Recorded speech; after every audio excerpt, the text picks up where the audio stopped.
Good morning. We're opening up the meeting. Unfortunately, our building inspector's got car trouble, so hopefully she'll be able to show up soon. As I look around, we have a quorum, so we can take action today. If everybody will please stand for the Pledge of Allegiance.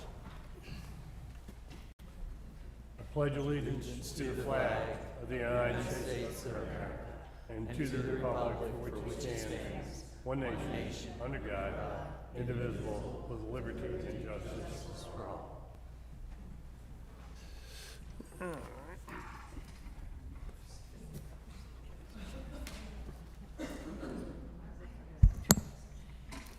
all. First item, it will be any general comments from the Planning and Zoning Commission. How to fix a chair.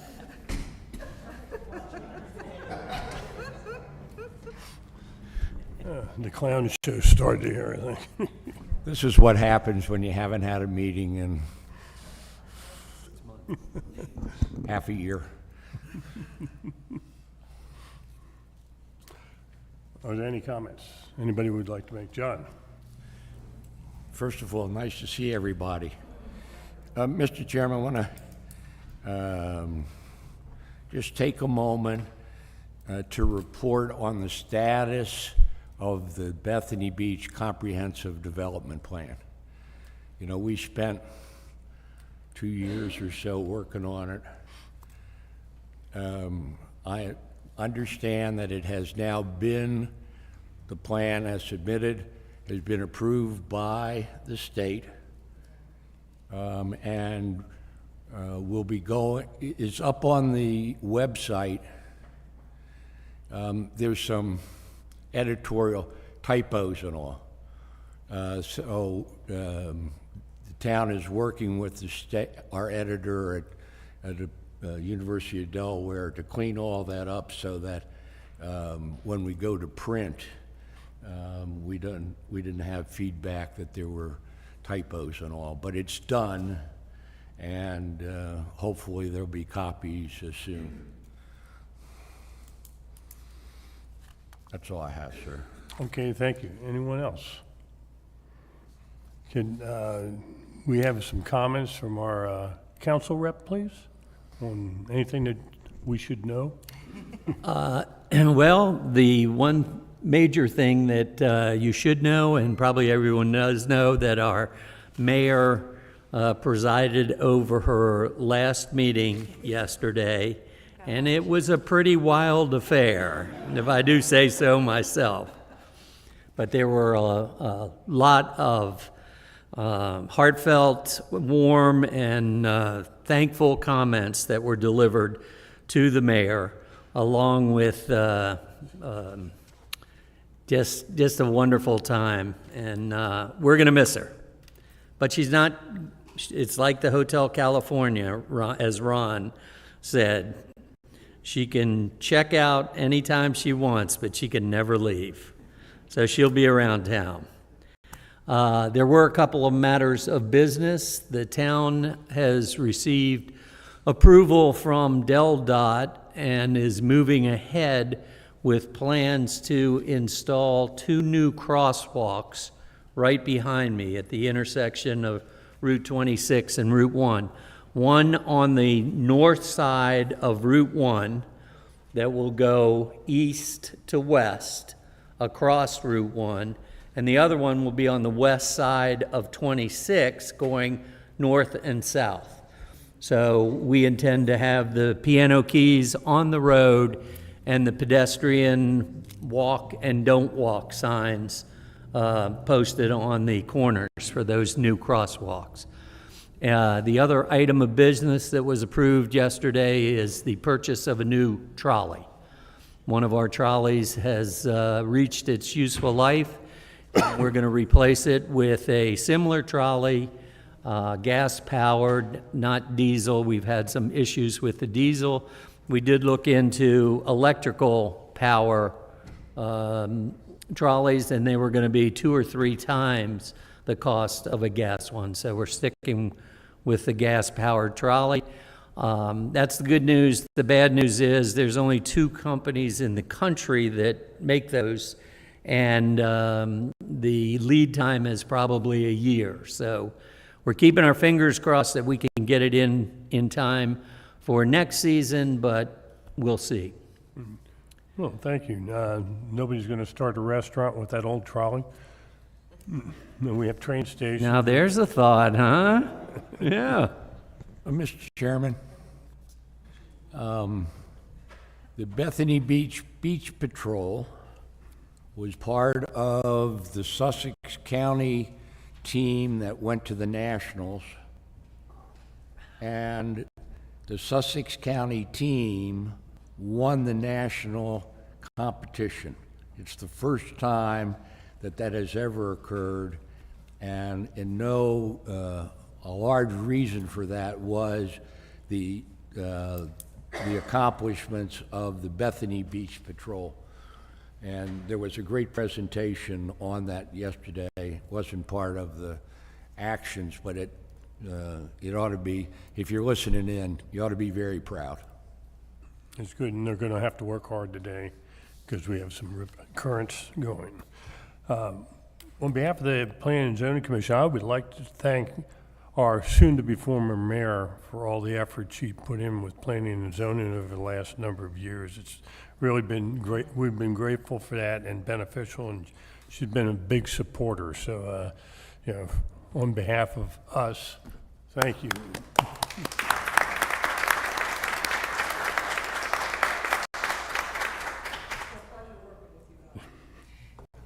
Thank you.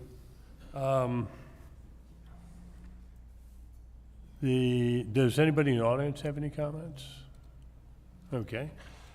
And we have one item on the agenda today, and fortunately, our building inspector who had car trouble got here anyway. I'm very impressed. I was going to wait 15 minutes and she would have made it. I knew as soon as I started the meeting, Susan would show up. So thanks, Susan. My apologies. No apology necessary. And I turn it over to you. All right, this is a planned residential development sketch plan review for, I believe it's 867 Garfield Parkway, Lot 5, Block 33, tax map and parcel 13.00-103.00. This is a request for a planned residential development, which we will shorten to PRD, sketch plan review for property located at 867 Garfield Parkway, submitted by Ray Blankeny, Plitco Engineering for property owner C&J Cole LLC. The applicant has submitted plans of the existing conditions and the proposed PRD. The sketch meets the requirements of section 410-22, subsection B, except for submitting a description of the lot with photos showing the location of all trees on the property. Using Google, a photo from 2018 shows trees are located in the side yards or in front of the existing dwelling. The property consists of approximately 42,535.05 square feet and has 103.2 feet of frontage on Garfield Parkway, Delaware Route 26.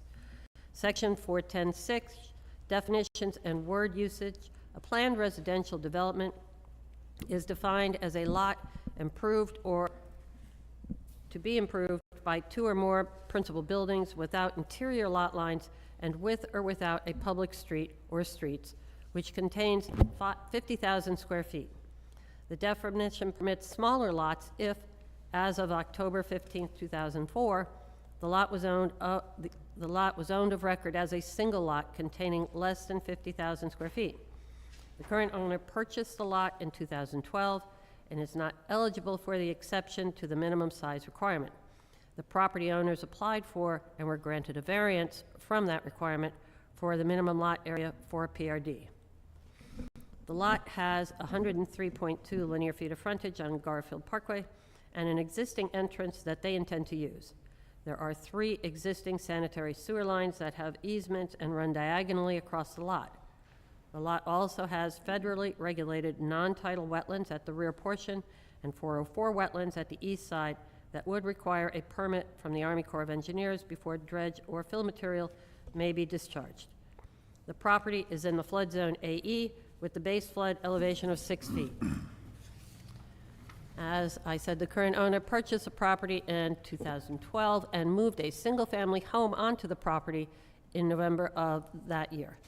The sketch plan shows the parcel developed as a PRD with 2 principal buildings. The new proposed building would be a duplex, 2 units, located behind the existing family dwelling for a total of 3 units. The units are accessed by an existing driveway and an additional gravel private drive to the new units. The driveways would be considered a private way, land intended for vehicular passage, which is not required to be dedicated as a public street.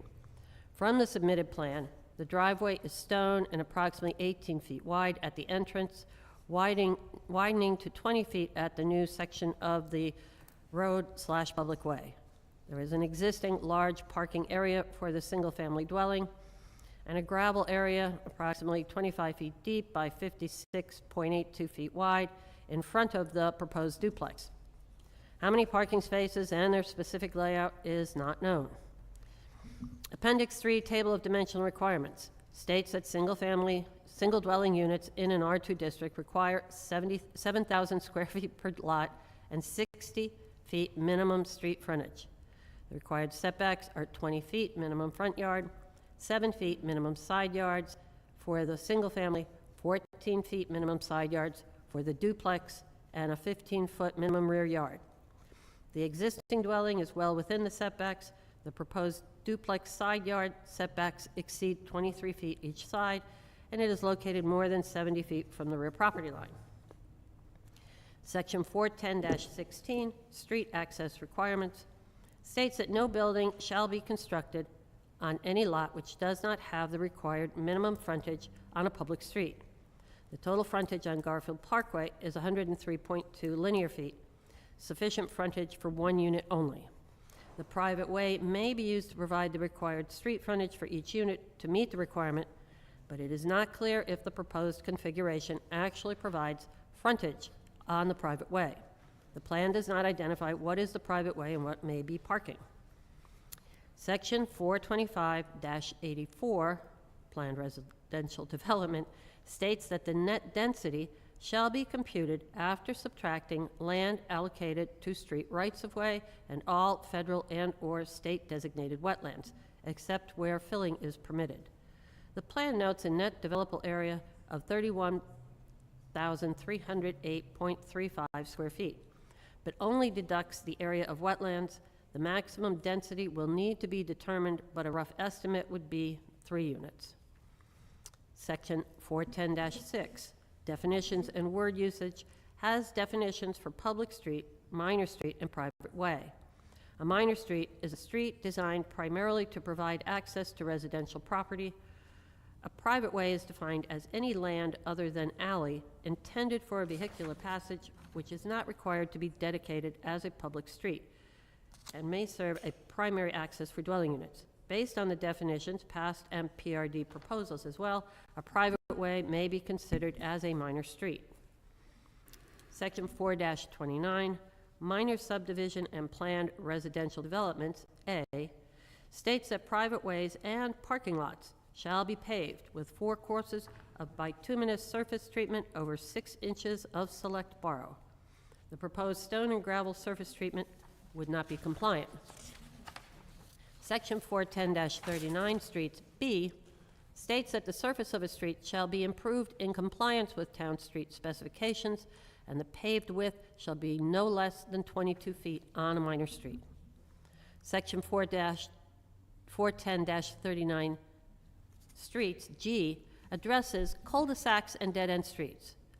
Dead-end streets are only appropriate when the surrounding properties will never need a street connection or because of extremely sensitive or permanently protected natural sources, or where the project provides a viable alternative pedestrian and bicycle connection to the surrounding properties. Dead-end streets are to be terminated in either a cul-de-sac or a turnaround as defined by code. The proposed private driveway terminates dead ends at or in front of the duplex. Copies of the code sections referenced were attached. Large-scale plans I have brought to the meeting. I also submitted to you the minutes and decision from the Board of Adjustment and the requirements for both sketch plan review and for the next step, preliminary plan review. Any questions? Thank you. Now I know why you had car trouble. Just carrying all that. Thank you, Susan. Appreciate it. Susan, I do have one question for Susan. Whatever the Board of Adjustment does is, we are bound to. Is that correct? Yeah, they've been given a variance for that size, so that would be a non-issue. Okay. Are there any questions? Concerning this, John? Mr. Chairman, we wouldn't be here had it not been for the variance granted by the Board of Adjustment. And I want to just refer, if I could, to at least two sections of their decision to highlight for the applicants some of the challenges that they have going forward. This is a sketch plan review, so we're not making any decisions here. But hopefully, we'll be able to engage with the applicant on some of the challenges that we might see. In the decision document dated June 8th, I'm going to just refer to two sections.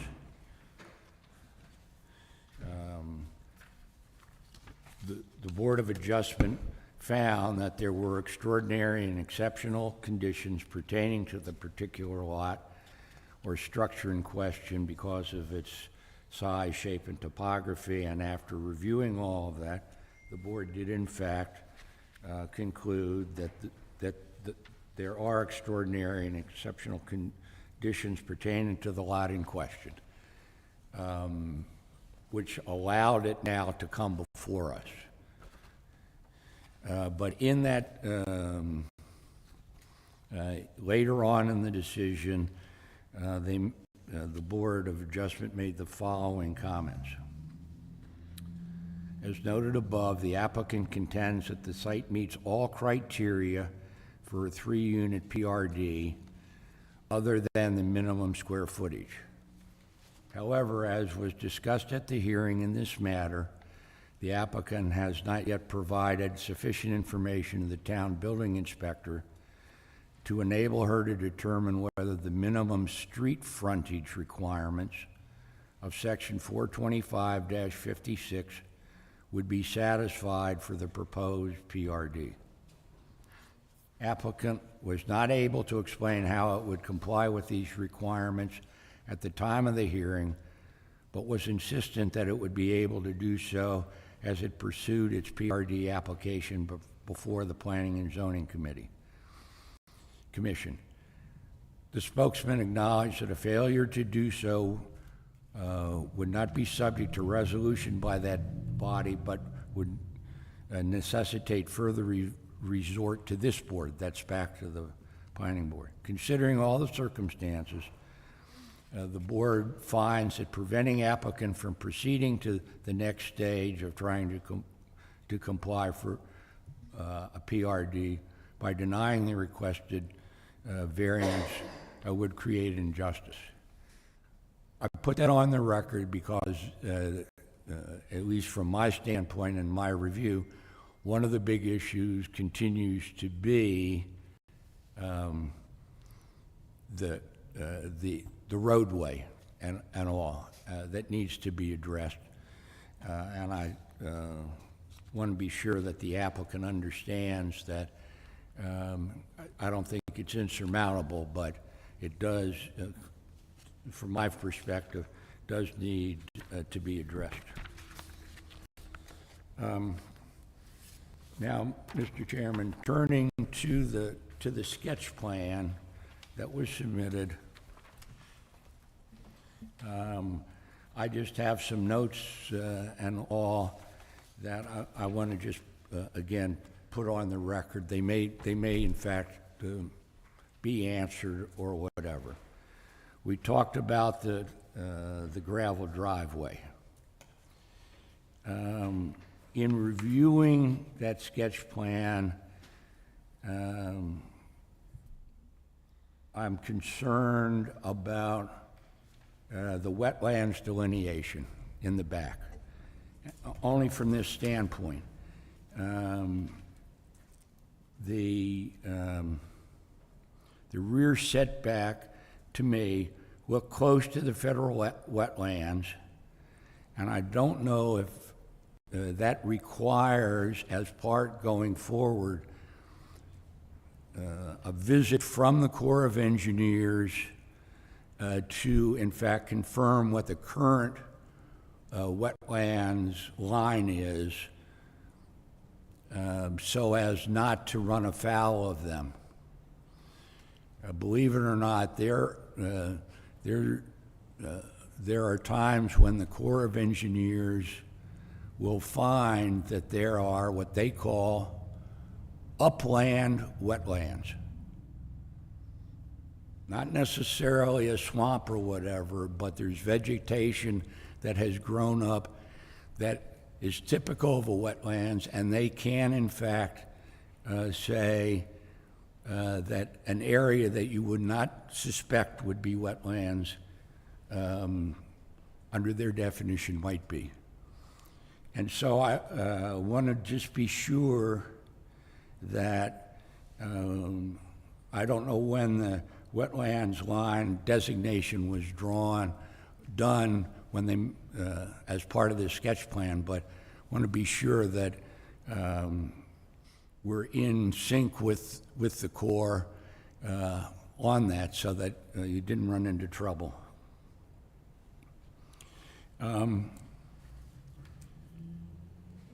The Unit A on the sketch plan, the rear portion of that resides inside a different flood zone, or a flood zone designation. And I don't know if that changes any of the elevation requirements or the construction requirements that might arise. But again, from my standpoint, I want to be sure that the applicant understood that at least one member was concerned about that. Hold on one second, John. Yeah. Susan, can you respond to the last? Yes, I think it goes from an AE6 to possibly an AE7. It's still in an AE zone, and whatever is the more restrictive will apply, and it will mean that the first floor elevation will need to be at that level plus 18 inches. So other than that, it doesn't affect it. Okay, one question, if I may. Susan, should something like that be on a sketch plan, a note like that? It'll be part of the review of the plans. They'll Right. need an elevation certificate to Right. determine where that line actually is and make sure that it meets all of that criteria. So it'll come up basically in the whole building review. So we're not going to need it today for this? I don't think so. Okay.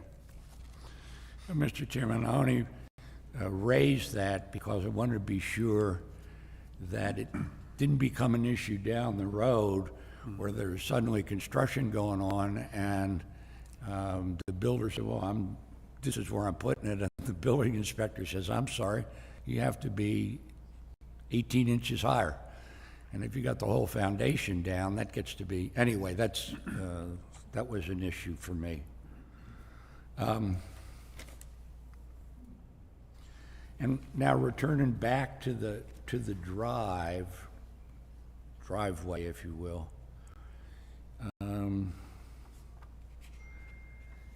These are from my notes from my first review. Dimensions of drive believe need to accommodate rescue equipment, which requires the fire department, some kind of a sign-off from the fire department. And at least the way it's drawn, I couldn't tell whether it would do that. And fire equipment, accessibility, has been an issue on other new constructions in this town. And so the applicant just needs to be aware of that. And unfortunately, I can't tell you what the process is for getting with the fire department, but again, that's an issue. Again, trying to clean these up as we go along. Susan, is that necessary to show specific on the sketch plan? Yeah, the problem that I had with the sketch plan is the delineation of how a vehicle would go in there. Where is the parking? Where is the private way? I mean, I don't have a designation for either. It doesn't, if it's a dead-end street, it's supposed to end a certain way. That's not defined. And I don't have how they would get emergency vehicles in and out of there. Well, do you think that, I guess the question for this, since it's preliminary. It's something they'll need to address, yeah. But should we be putting that note on whatever we initial off on? Yeah, All right, that's what, one, we have to, if there are any modifications or any questions, specific questions that the Planning and Zoning Commission has during this process, which is very preliminary, those major comments, such as what John just brought up, have to be listed on any plan that we initial off, that they can proceed to the next step, so. John? Finally, Mr. Chairman, stormwater management. Want to be sure that going forward now, we don't make any decisions today. We're just reviewing the document. But this commission has a long relationship with this piece of property in various iterations and so forth. And the management of stormwater under different configurations was a major issue. The sketch plan does not, and it didn't need to, does not address that, but stormwater management, again, certainly for me and maybe others, will be a focus as we go forward.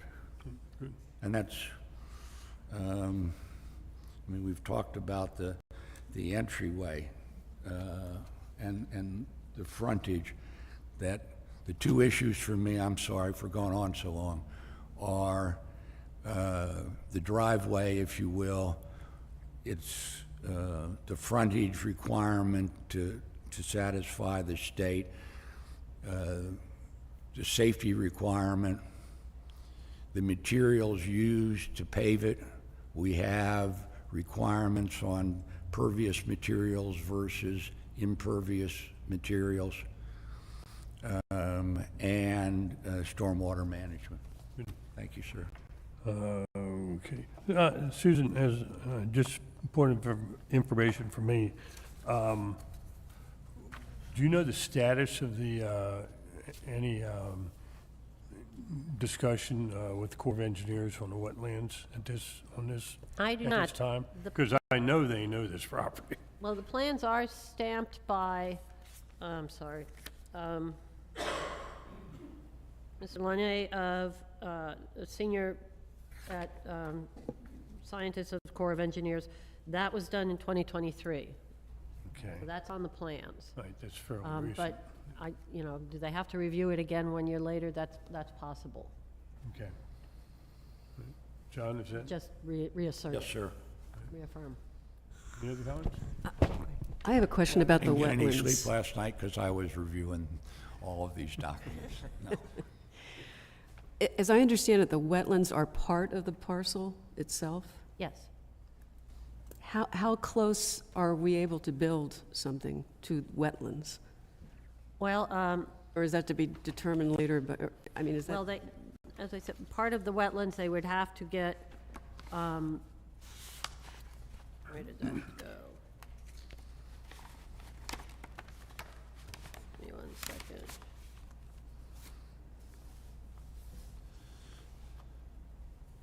For wetlands, they would have to go back to Corps of Engineers for a permit for anything. They're not in the wetlands with this. I don't think, even if we get sort of a review of the wetlands, it'll change very much, that will concern them. They can also move the building slightly forward or backward, however, to meet that requirement. So I don't think that's a problem. I don't think they want to build in the wetlands. So I think that if they're not applying, as far as I know, for a permit from the Corps of Engineers. Thank you. I just want to make sure I have this right. This property is not the Onfrey property, is that correct? It's right Next next to it. door to the west. Okay, that's right, okay. Because we have had, the applicant then did plans and presented to us with stormwater management included underneath, is that correct? Underneath the house that they had built a basin to hold the water. The Onfray PRD was for 5 units, and they proposed a stormwater system that was not only under the house, but the entire private Property, way yeah. was a permeable surface, and there was a whole system to how they would take care of all the stormwater and where it would drain to, and how it would be filtered. That's something that they will have to address in Okay. the next step. Right, that's what I wanted to be clear on, because I thought we approved that stormwater, we approved that plan. That plan was approved and had multiple problems after Right. that it never got done, and now there's 2 single-family homes going up. Right, okay. And I just wanted to make sure, I had the same concerns John had, and Kathy's question too. Yeah, on that, I think we even had them, that was probably the most extensive stormwater plan we required. We had the back lots and the drainage towards, all that had to be redone. That was pretty extensive. Okay, Mark? Yeah? I think everything has been spoken about that at least I was thinking. One thing was public works in addition to emergency services, and I assume that this sort of development would then require public works to enter the property for trash removal versus collect bins on 26. And if that's the case, do we satisfy, or does it satisfy the requirements for turnaround space and other collection, collection components? I don't have any information on how they would handle that at this point, or where that would be located on site. I know some of the developments in town have singular Trash. trash dumpsters Right. somewhere on the property, and it's done that way. Or they may have separate trash cans, and they are in one place or Okay. someplace else. But again, that goes back to also how do other vehicles get in and out of there, Right. larger commercial or emergency vehicles. Public. Should that be a note on this plan about the ingress, egress of vehicles, not, emergency vehicles, commercial vehicles that come in, as Mark just pointed out, because I know that, Yes. more than, but I think maybe a note should be actually on the sketch plan that You mean from you? From the, Your from the, questions. yeah, from the Planning and Zoning Commission. Yes. We need to add that, I think, okay. And I think we need to add, that there is going to be a stormwater management requirement. I want to make sure the people propose this know it's going to be a little bit of work on some of this stuff. That notes for that, and as I think 3 of our commissioners talked about, the transfer, the cul-de-sac with everything we talked about, it'd be enough of a,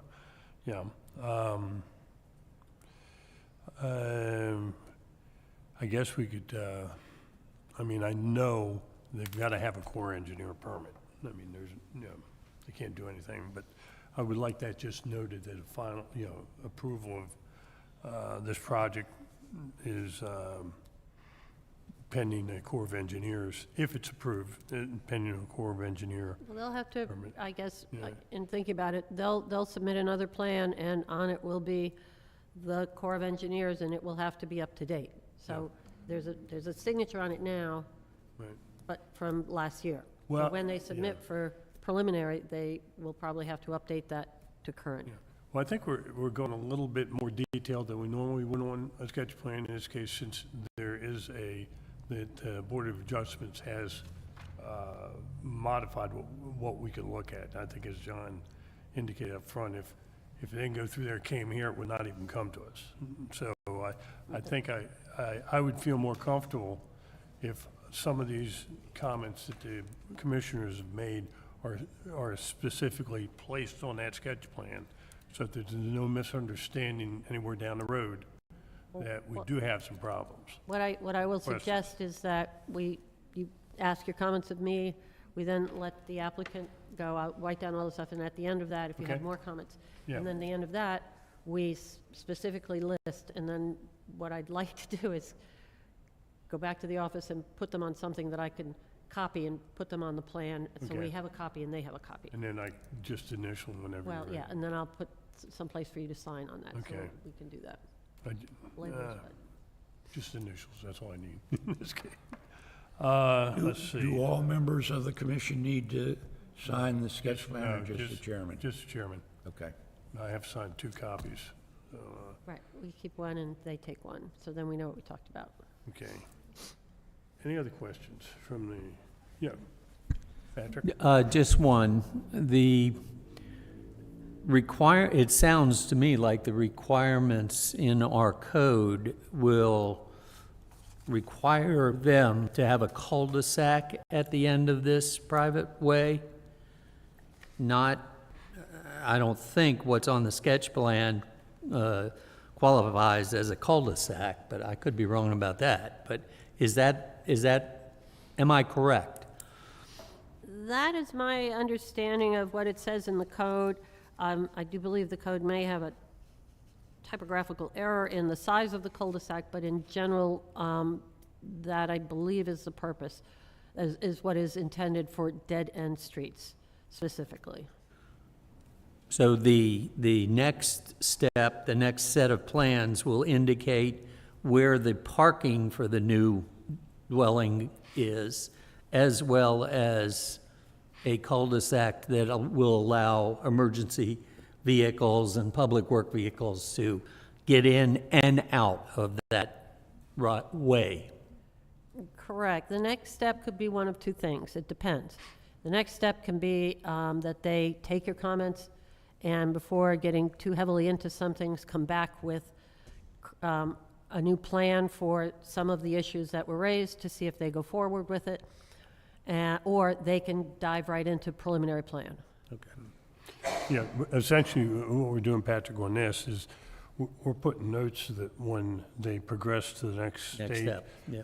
then they're going to have those details that you're talking about. Good. Kathy? Back to something John spoke briefly about, the existing gravel driveway, the long gravel driveway, that will have to remain pervious, correct? There's it nothing, can't be no, gravel? actually, the code says it has to be 4 courses of bituminous material. It's Oh, not okay. permeable. It's a paved private way, and it tells you 4 courses, and then you have to have 6 inches of stone I remember underneath now, it. yeah. So it's not considered a driveway, the way we would consider, It's not considered a private way, the way that it has been presented. But there can be a difference between what is private way and then parking spaces. So they could do the private way as per code, and it says nothing that the parking areas can be delineated and can use gravel.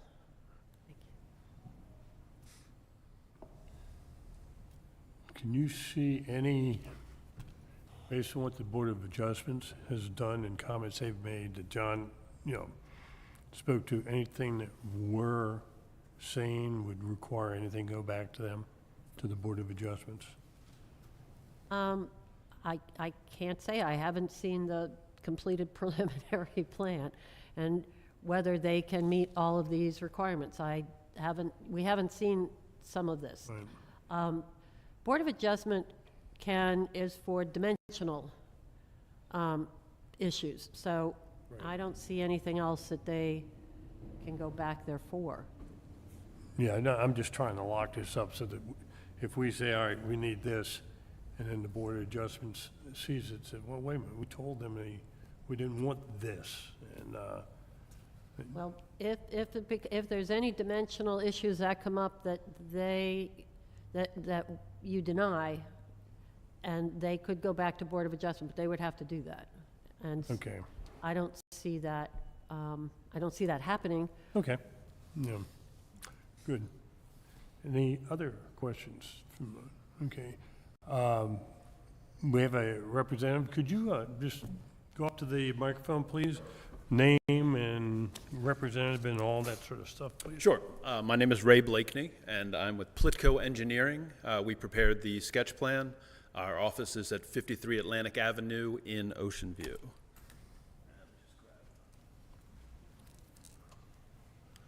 I know you guys already have all this in front of you, but I like to talk with my hands. As Susan said, the site is located at 867 Garfield Parkway in the R2 zoning district. The total site area is approximately 42,535 square feet. Of that, approximately 11,227 square feet are non-tidal wetlands located at the rear of the site, as Susan mentioned. And that leaves a remainder of 31,308 square feet of uplands. There are two existing sewer easements on the site, as Susan also mentioned. One that runs along the front and then up the side, and then another one that sort of cuts diagonally through the site and then runs over.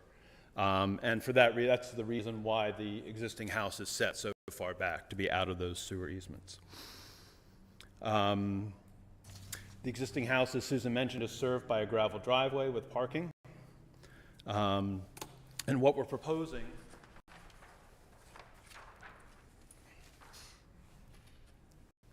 is to add a duplex unit at the rear of the site. And we are looking at this as a planned residential development. We initially tried to look at this as a major subdivision and to try to do a town street with a cul-de-sac and lots and everything. Just wasn't working out. We didn't really have the flexibility. Again, part of it because of the long, narrow shape of the lot. So we turned to a planned residential development, felt like that would be a better fit for what the owner was proposing. As Susan mentioned, the project received a variance from the Board of Adjustment on April 18th, 2024 for the requirement of 50,000 square feet lot minimum for a PRD. So that's the only thing we've really gotten a variance on. The rest of the PRD requirements are going to be down to you. With the addition of the proposed duplex in the rear, that brings the total unit count on the site to 3 units. With 31,308 square feet of uplands, divided by those 3 units gives us 10,436 square feet per unit, which is well in excess of the 7,000 square feet per unit required in the R2 district. The proposed building can accommodate the required yards, 20 feet in the front, 15 in the rear, and then 14 each side for a duplex unit. The units will not encroach on the non-tidal wetlands. We've cited it so that it's not encroaching. We don't anticipate needing a permit from the Corps of Engineers. As Susan mentioned, if we feel like we're getting a little too close, we can always slide those buildings forward a little bit too. At this point, we don't have building plans. Those will be developed assuming we go forward. But I can tell you some of the concepts that we're thinking about. Also, most, if not all, of the existing vegetation on site will also remain. We don't anticipate any clearing or anything other than, if they need room for construction or something that might take some small brush down. But in general, we don't anticipate any clearing or removal of any of the site vegetation. The total proposed lot coverage, including the existing and the proposed, is about 12,745 square feet, which translates to about 29.96% of the lot, essentially 30% of the lot, which is below the maximum lot coverage of 40%. Sewer and water service would be by the town of Bethany Beach. If I could address some of the comments that the commission has made so far regarding the lot frontage. In the town code, in the planned residential development section, 425-84D, the minimum street frontage for planned residential development may be reduced in the exercise of the Planning and Zoning Commission's sound discretion to not less than the minimum street frontage required for a single unit, standard dwelling unit in that zoning district. This is very similar to a lot of the existing PRDs that are on Garfield Parkway, Bethany Crossings West, Bethany Landing, Bethany Trace. I worked with those, with Land Design when those projects were developed, so I have some familiarity with them. So that is something, again, this is not something that's part of the reason why we wanted to go with a PRD, because it gives us that flexibility. As far as the private way and the paving, the owners really were considering this a driveway. We're only serving 3 units. They wanted, their idea they would like to keep this as a gravel driveway because it will offer some pervious surface rather than an impervious surface. However, if the town is going to require a paved private way, we will make that accommodation and work with Susan to get something that the town will approve. As Susan mentioned, the wetlands have been certified, have been reviewed, flagged and certified by a wetland scientist, Ed Linné with Environmental Resources, Inc. That, again, as Susan mentioned, that was done last year. Typically 1 year is not a long time in a wetland delineation. However, if the town requires us to go out and redelineate those wetlands or reflag them, we can do that if that's going to be made a requirement. As I mentioned, the proposed buildings we don't have plans for yet, but the concept for the buildings is that they are going to be elevated buildings, probably on pilings. So we won't have any issues with the flood elevation. Parking, there will be opportunities for parking underneath the buildings between the pilings, either just between the pilings or in an enclosed garage situation. That will also offer some storage as well. When we come back with the preliminary plan, hopefully we'll have some more developed building plans and we can show you that parking and any additional parking that might be required in front of the buildings, or overflow parking, if you will. Then, and as I said, the height there will also keep us clear of the flood zone, so we don't anticipate any issues there. As far as emergency equipment access, our site plan is required to be reviewed and approved by the Office of the State Fire Marshal. So if there are any issues with getting equipment in and out, that's where that'll come up. Likewise, stormwater management will be reviewed by Sussex Conservation District. So again, we're going to have an effective stormwater management plan here for handling any runoff. Trash collection. I've talked with the owners about this a little bit. They hadn't made a decision whether they wanted to do an on-site trash collection or just simply have wheelie bins for each unit and have them brought up to the front and collected on the street. The Coles own this site here, and actually Charlie Cole actually lives here. The intent with these 2 units is to actually keep them in the family, so these would be owned by the family. Again, another reason why they didn't feel like they needed strict lot lines and such. They may possibly be rented out, but they would be owned by the Coles.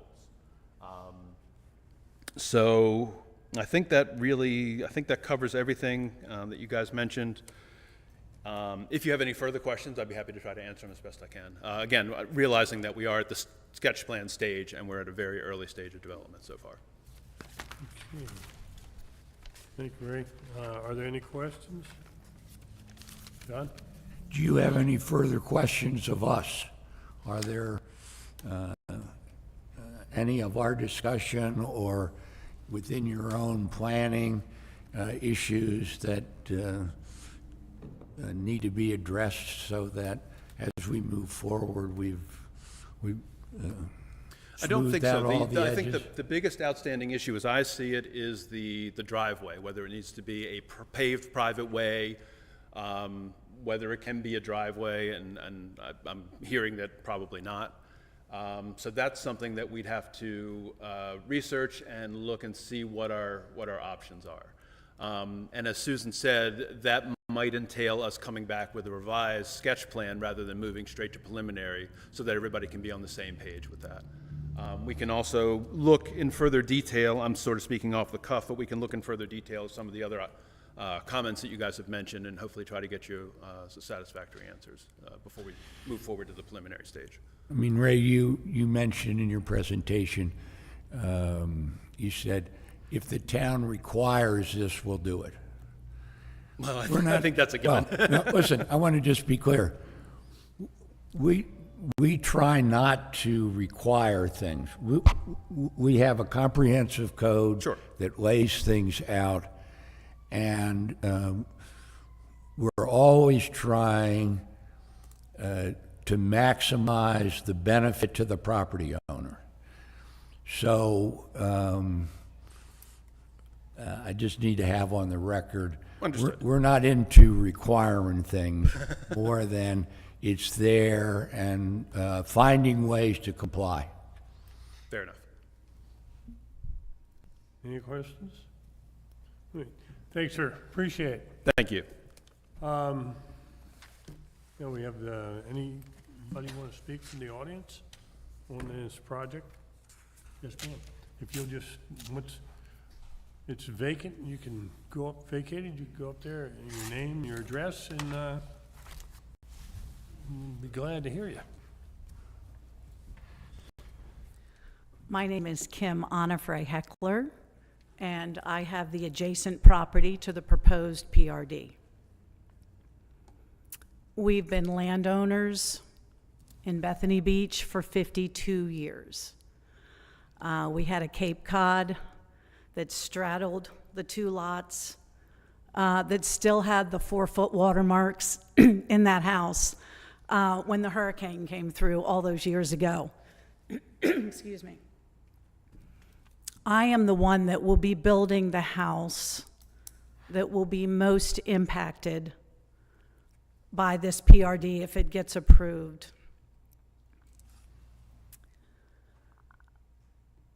For 30 years, or at least since April 15th, 2004, we knew that Bethany Beach was protecting our interests by limiting PRDs and saying you had to have 50,000 square feet.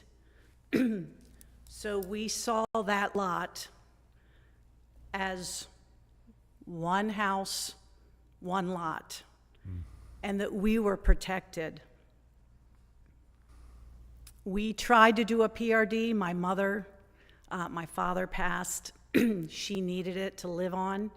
It didn't pass because of density issues and because of the financial implications of building a PRD and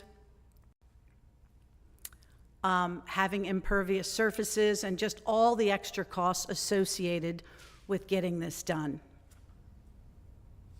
At the end of the day, we told my mom, we've got you.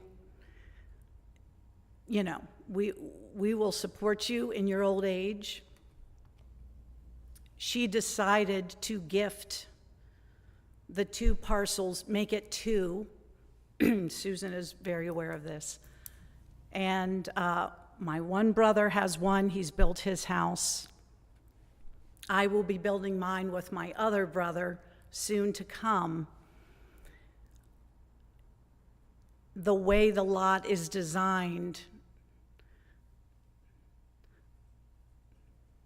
the plan for both of us to build was that mine would go back directly in line with this proposed PRD. Let me grab my water.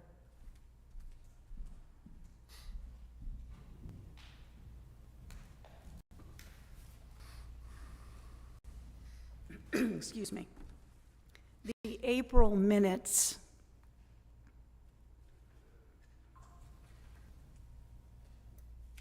had a note, excuse me,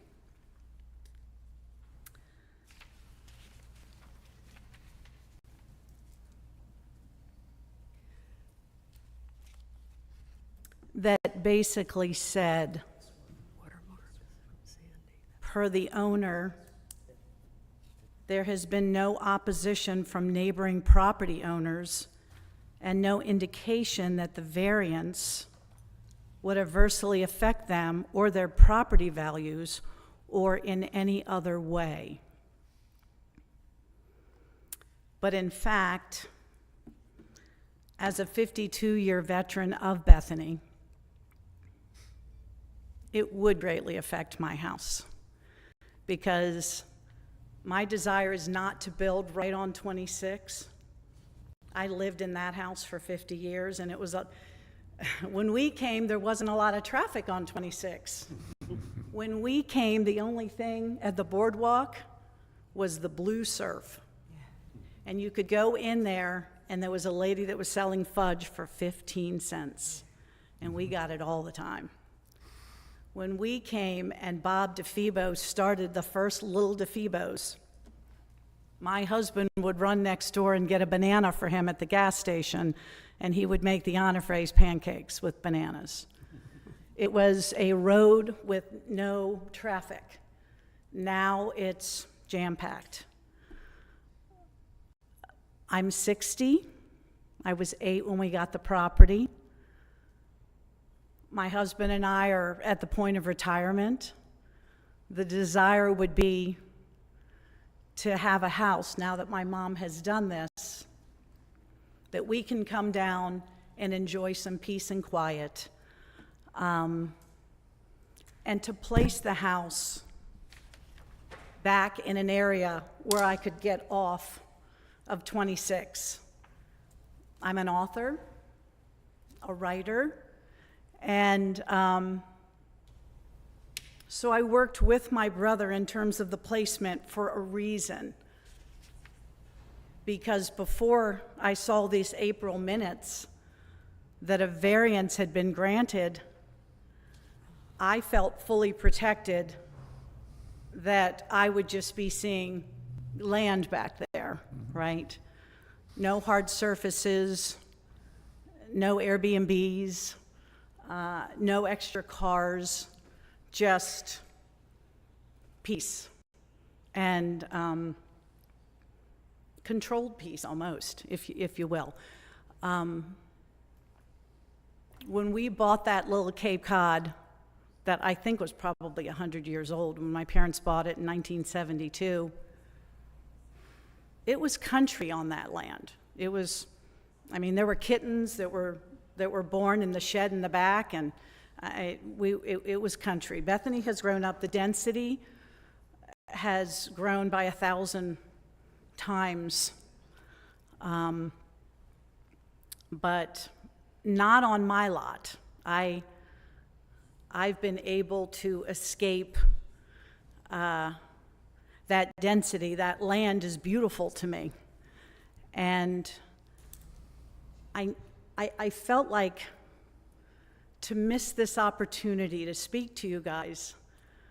And I wish my dad was alive. You know, I was thinking he would have wanted to come with me, because Bethany means a lot to our family.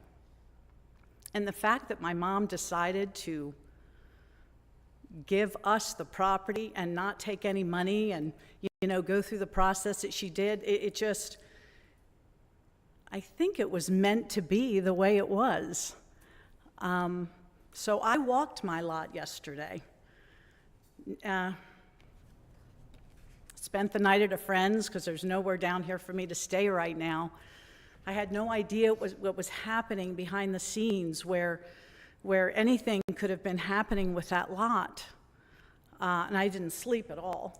But as I walked my lot, I was envisioning a house placement and kind of walking and thinking, okay, where can I get where I might not see this new duplex that I thought even duplexes were limited in Bethany Beach. So I was just, I can't keep track of what gets changed, but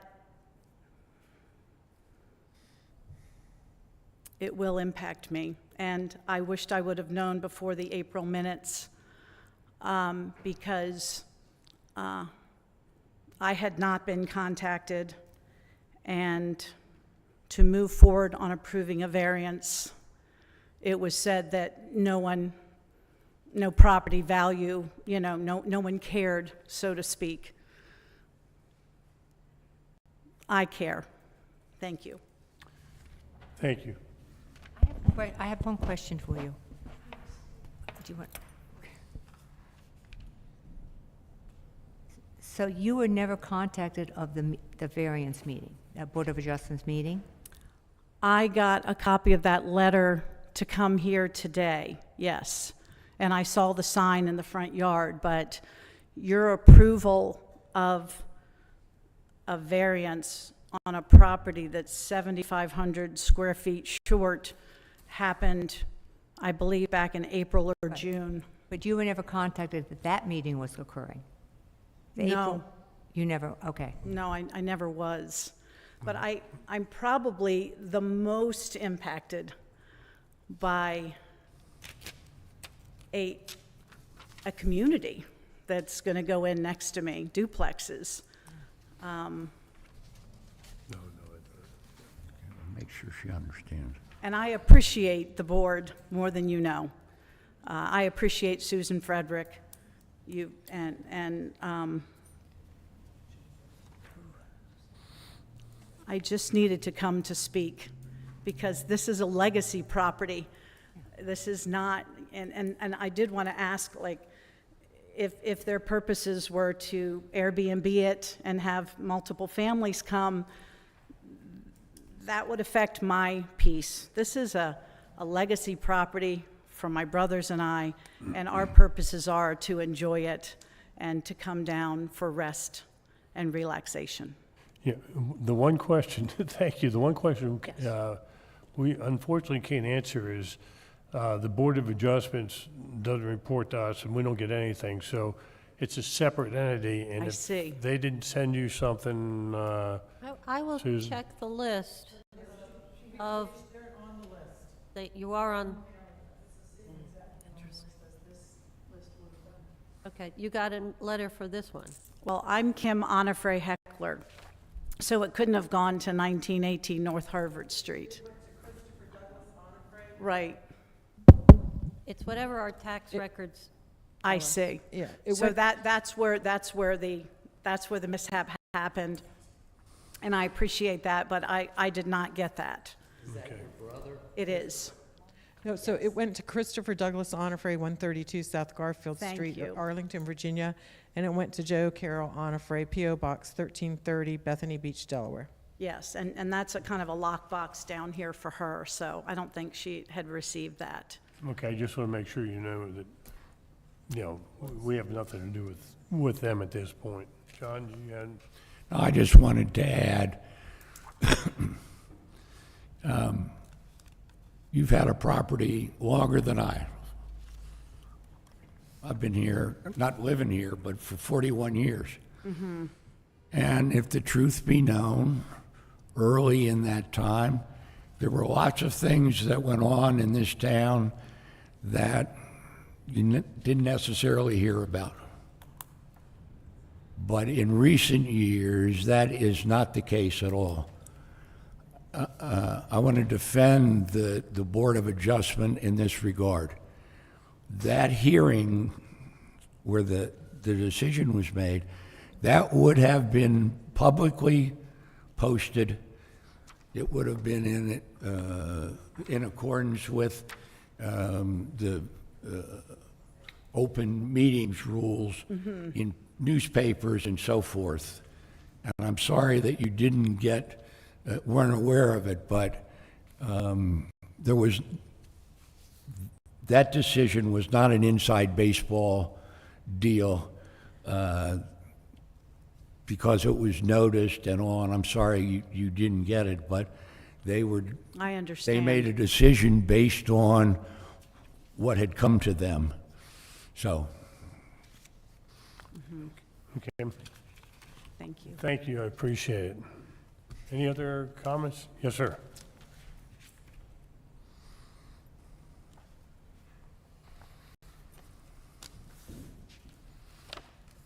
I am John Heckler, Kim's husband of 30 years, although we've been together for 35.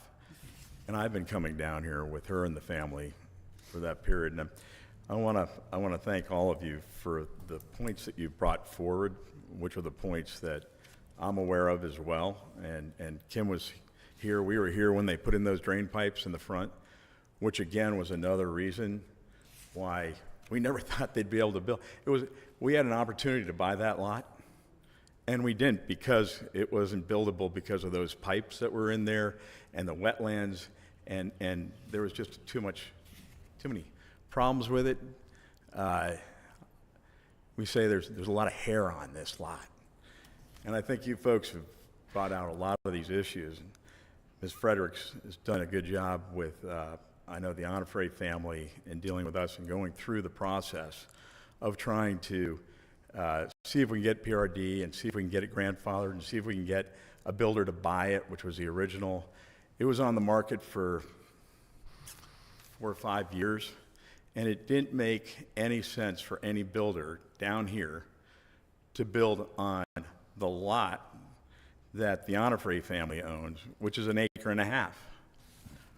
So this project, and you brought these items out, and I don't know if you count wetlands as part of the 41,000 for the lot, but they have to deal with that, obviously. But the rest of the items that are in there are going to impact.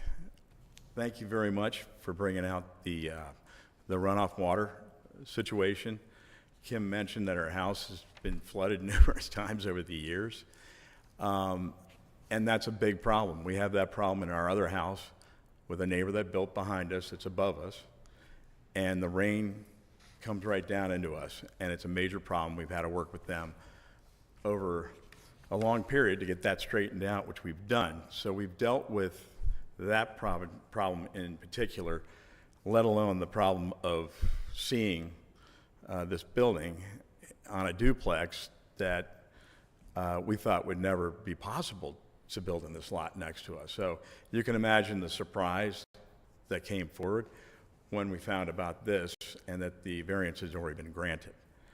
So it would be wonderful, and I know I don't have to say this to you folks because you're already here doing a great work, and I know Susan Fredericks will do the great work of making sure that this project, if and how it goes forward, will now have the Onifray family and the lot next to it in your minds as you go through the process of approving whatever you will approve and whatever is needed to be approved, and that the neighbor next door, Mr. Cole, who I've never met, I don't think my wife's ever met, and they've been there since 2012. We didn't even know they were living there. We thought it was a rental property, but that was another concern, that this would be Airbnb and rental properties, and people would be coming and going, and we understand there's a pool and other things that would be bringing up more activity than we ever expected. We expected nothing, actually, but you know, it would be nice to know, and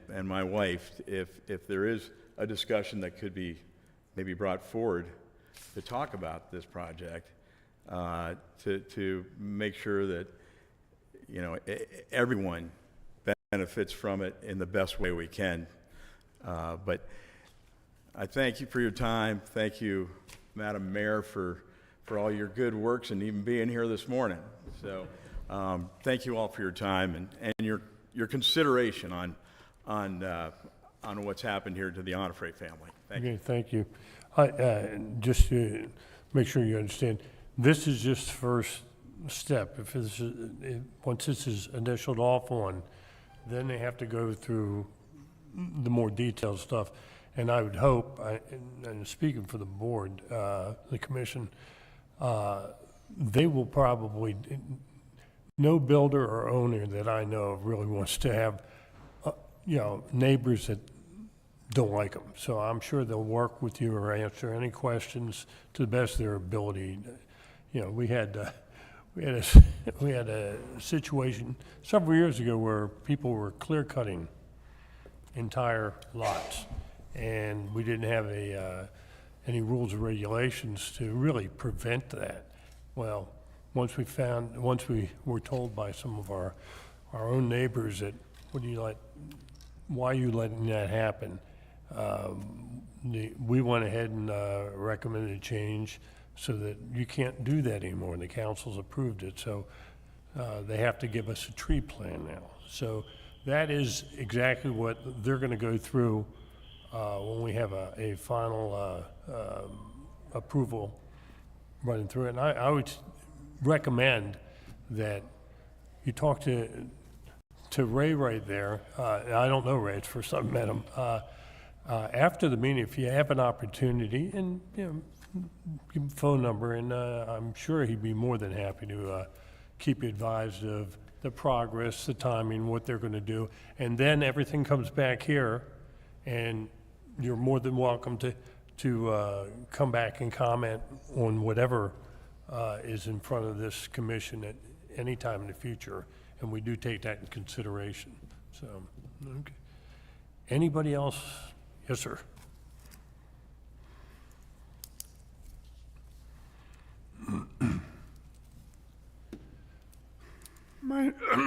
My name is Bill Ziegler. I live in Bethany Glen, which is a community of 18 homes just to the east of these lots we're talking about. And what I'd like to, I didn't plan to talk today until I see some ramifications going on. What I'd like to do is describe the 4 lots that are here, not just the lot we're talking about. And if you go above it, the same width lot on 26 is empty. And then you have the Coles lot, and then you have 2 more, and they are owned by the Onifords. Now, I never met Susan before today, but I was here. Susan Frederick could tell me how long ago it was. It was several years, and we did battle with the Onifords who wanted to put a PRD on their lot. And we opposed it, and it was not done. And I'm concerned here where you have now something that's going to be commercial on what should be a residential lot in the community. And she said that she is building, which would be if I go down west to the lot next to this, her brother is in the middle of building a house right now that wanted to be 5 houses 10 years ago, and he's building a single-family home in the middle of his lot.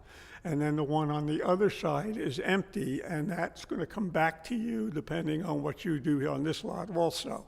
Because whatever you allow and extend, the guy next to it's going to want to sell it or do something with it and give it maybe additional problems. So I do not think that we should have anything that has commercial on it. This should be 4 narrow lots that have single-family homes on them, like the town's trying to reduce density in residential areas and not have more commercial going back 100-yard gravel or blacktop driveway. And the other thing that we've talked about several times is wetlands and the water. And there is this section on her brother's lot that's next to our community that is controlled as wetland, and it's actually fenced off and overgrown. And if you start affecting the wetland that goes up there, you're going to have more drainage problems. And this town has gone through dozens of meetings about drainage along this whole line that goes along there, that goes all the way to Route 1. And it doesn't drain now, and you guys are talking about a dam to try to help on that. But every time you take out a square foot of wetland or something that's not declared wetland, but it's totally covered with Phragmite, you're putting more drainage problems into it also. So I would be opposed to building anything back there and keeping it to a single-family home. And that would let the Coles have his single-family home and another lot that would continue above it. Thank you. Thank you, sir. Should I just make one comment? A PRD is not considered, that's not commercial. That's all residential, it's real property, it's not commercial. And just to be clear, you can't have a business there, but under our zoning, if you have sufficient square footage, you can have more than one. Airbnb or renting. I didn't know Mr. Cole lived in that house. I heard he had another house that he rents that house. Is our understanding. And our understanding that that's what they're gonna do with these as well. Is that not commercial? My apologies, sir. This is being recorded and broadcast. I'm sorry. Yeah, John Heckler, again, asking the question concerning rental properties on a residential. What determines if it's commercial or if it's residential? If you're putting in a duplex in the back and the house on the property already is being rented, the intent is for them to rent that. I would defer back to my friend here, a neighbor, that this would in fact be considered a commercial lot if that's their intent. Yeah, I'll give you a general response, and Susan will correct me when I'm wrong, I'm sure. But we're talking about zoning, and it's zoned residential. You know, if somebody wants to rent their house out or Airbnb, it's still considered residential. Is that probably, Susan, the best? Yeah, the difference, it's not a commercial building per se. It's still residential. It's a dwelling unit. And the zoning for this is R2 residential. They'll have 3 residential units on the property. Anybody who rents their home, it's not then considered commercial. It's still just a residential property. There's a similar parcel on Kent Avenue. I don't know if you've been by there, where you see two houses in the front right on Kent, and there's a connection between the two. And then behind them, there's 2 other houses, or will be 2 other houses. You know, the people that I think live there, I don't know whether they rent them out or don't rent them out, but, you know, they own those properties. And any property in there can go Airbnb or whatever. You know, it's So just like- a money-making property that's there to make money, that's not it, the actual, what you need. So what is a commercial building? I've passed all these stores and places on the way here, and they're little Cape Cods, and they've got, you know, get your nails done and get an ice cream, get a snow cone, and Well, you could, that would be different if they wanted to change the use of the houses they put there.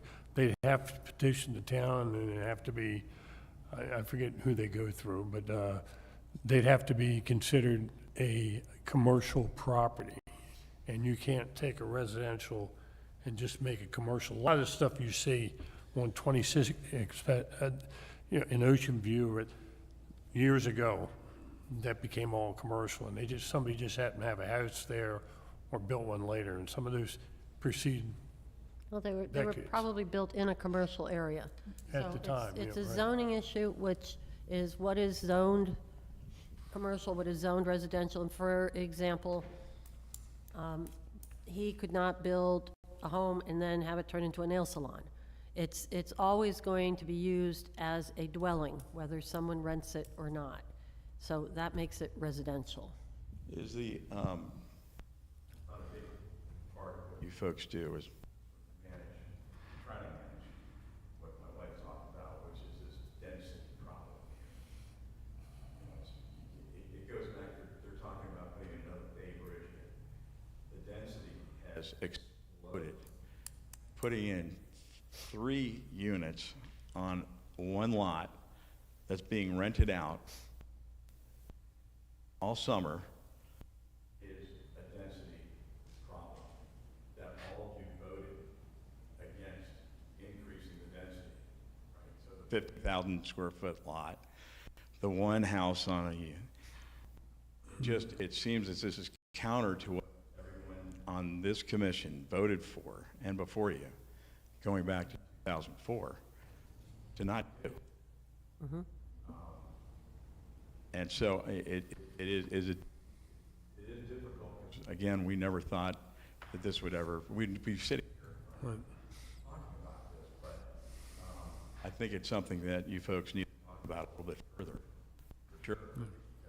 This is another 5 or 6 or 8 people in each of the duplexes in the house coming and going inside Bethany on the trolley, the gas trolley. You might need another one, right? You might need 2 now, okay?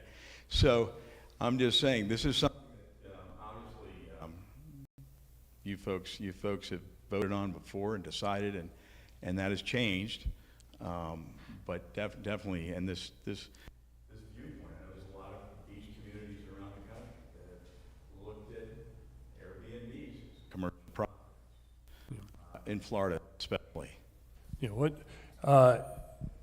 I've been on the planning and zoning for like 14 years. I think John's about the same. Yeah, so 10. So we've been, 100% agree with you. We've been through that. The first time that we went through it, we got chewed up, or the town council got chewed up when we tried to lower the density. And then we came back a few years later and modified the building requirements to make it less dense instead of I think they call it the mega houses that we were seeing built. Those have now been changed based Bulk on density. yeah, Bulk density. And so we agree with you. We're trying to keep at least in Bethany Beach, we're trying to keep that quiet resort, if you will, or the small town feel. And I think we were able to catch the horse shortly after it went out of the barn. So we didn't get there soon enough possibly, but I think we do 100% agree with it. We'd like to keep the density down.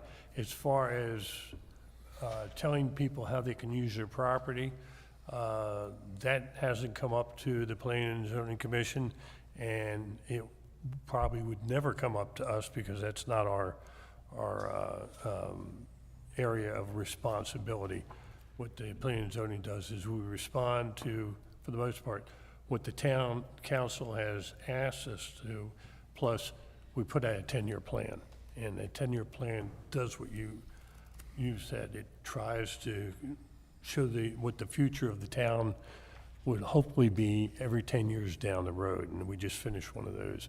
So from the Planning and Zoning, we agree with you, but at this point, I don't think we've ever been asked to say, is Airbnb, is that commercial or not commercial? That's a tough one for us to deal with. Yes, May ma'am. I ask one more question? Certainly.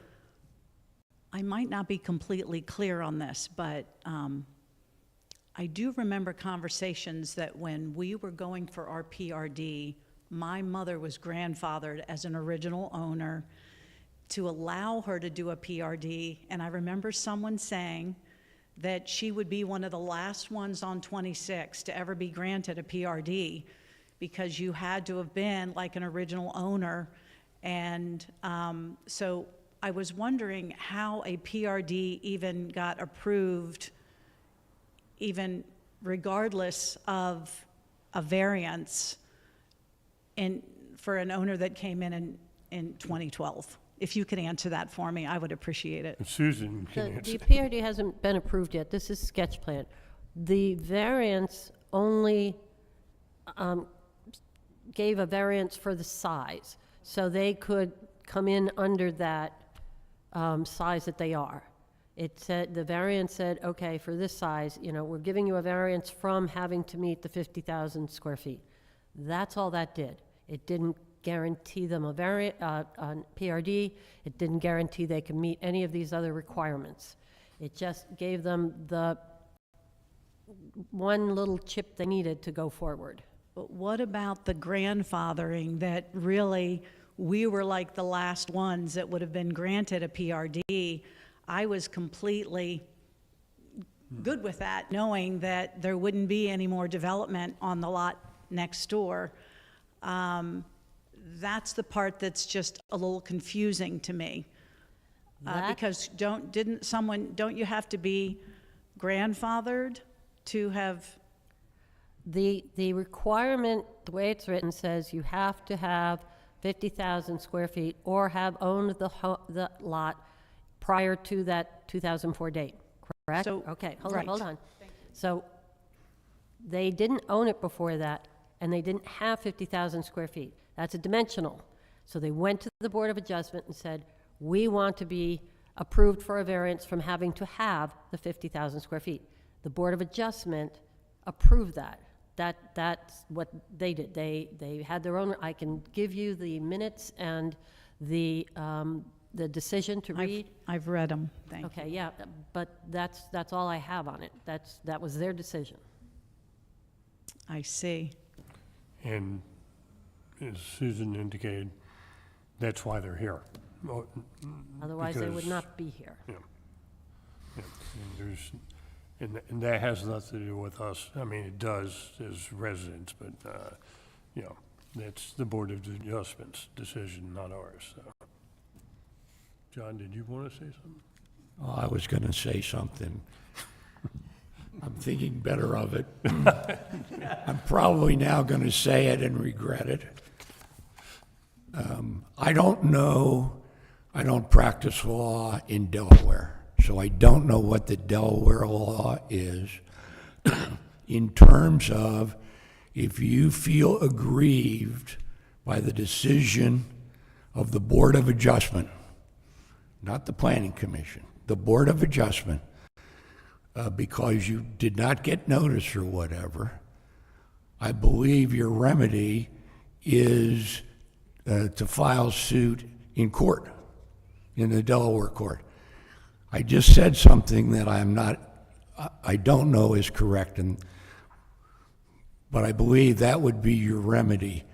I understand precisely what you all have just said. I would only point out that in the R2 zoning district, which is to the west of Route 1, the minimum lot size for a residential house is 7,000 square feet. So without getting into all of the particulars of a PRD or this or that,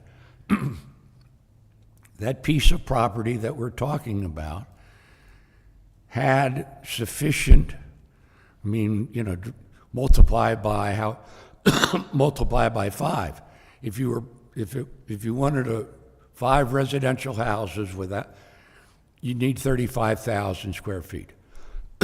So that's the dimensional requirement.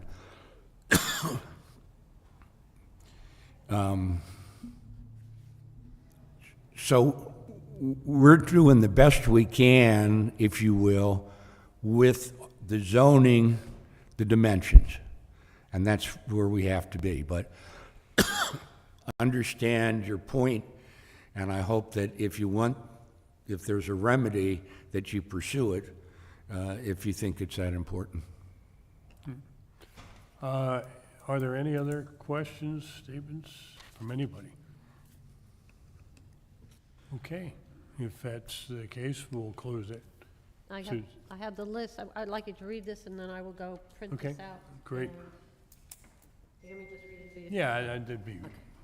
All right, we have the date, August 17th, 2024, Town of Bethany Beach, Planning and Zoning Commission, sketch plan review comments. 1, the proposed private way, A, shall be minimally 22 feet wide, B, shall end in a cul-de-sac, C, shall be paved per section 410-29, D, shall provide emergency and public works access. Anything else on that? Sounds like, yep, that sounds 2, good. the wetlands delineation approval shall be current and up to date. 3, the parking spaces will be delineated. And 4, stormwater management to be addressed. Anything else that you'd like to put in the comments? Susan, how about a mention of any tree removal. I believe we said there is not, any indication of trees that are on the lot currently and any that may have to be removed. I believe Mr. Blakeney said that will be minimal. We don't anticipate any significant. But is that something that needs to be, I don't think there really is any trees in that area. There's Okay. no, they're just way in the back, and they're on the side and the front and in the front. Okay. So where this work will be going, there might be some from, no, I don't think so, from the road access. I don't think there's, Yeah, that's in it, this case, yeah. it's pretty much not, there's not a lot of trees on the lot. okay. Yeah, and I think our tree requirement now are pretty stiff, you know. You can take them down if they're in the way of the construction, and you have to show Susan before you take them down. Right. So, okay. Good, thank you, Pat. We could put that they have to show existing trees and photographs of them, because that was not submitted. Yeah, all right, sure. All right. That sounds good. Susan, will we mention the density issues that were just brought up? Or the density I think it sort of issue? meets it.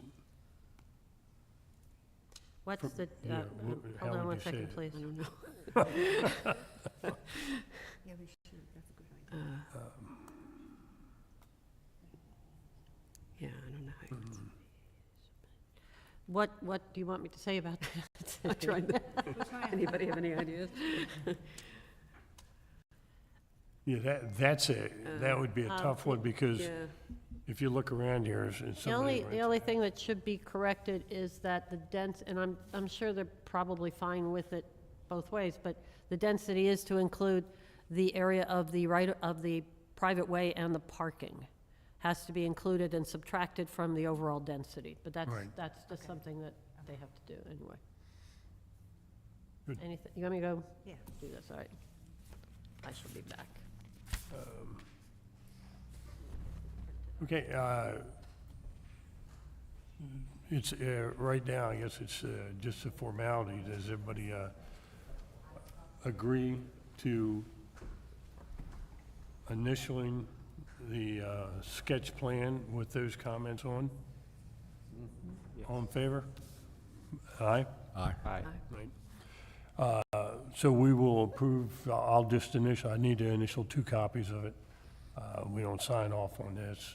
When the next plan comes in, they're gonna have to have, not only on the sketch, they're gonna have this, but they'll have to have all that information. And I would say at this point, for you, I strongly recommend talking to your designer, or their designer over there. And being an engineer at one point myself, 100,000 years ago, you always wanted to keep your neighbors happy. And if there's something, that if this gets approved and there's something that you would like them to do, the owners to do, then those are the people that you deal with, and they'll be glad to operate on both parties' behalf, okay?